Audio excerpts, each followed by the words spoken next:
अच्छा सर जी, army chief के हवाले से इमरान खान का हालिया दिनों में जो मुतनाज़ा बयान चल रहा है, इस पर आपकी पार्टी का क्या मौक़िफ़ है? इस पर आर्मी चीफ के बारे में उन्होंने कहा है कि आसिफ अली जरदारी और नवाज शरीफ ये मिली भगत से ऐसे आर्मी चीफ लाते हैं जो इनके फेवर में हों।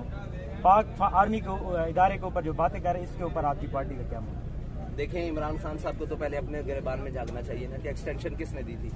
तहरीक लबैक ने दी थी। एक्सटेंशन के लिए वोट किससे मांगा था? बाकी पार्टियों से। तहरीक लबैक ने मांगा था, नून से और PMLN से। इमरान खान साहब ने मांगा था ना। तो ये तो एक अलग मौजू है। और आपने कहा कि आर्मी, देखें मुल्क का जो भी इदारा है वो हमारा इदारा है, वो इस कौम का इदारा है, वो इमरान खान के बाप का इदारा नहीं है, वो इमरान खान का इदारा नहीं है। उसके बारे में इमरान खान को ये नहीं कहना चाहिए कि मुल्क के इदारे क्या कर रहे हैं। इमरान खान को अपनी 2.5 साल कारकर्दगी सामने रखनी चाहिए कि मैंने मुल्क के लिए ये किया है। ठीक है, वो इदारे हैं। अगर मुल्क का इदारे के बारे में इस तरह की बात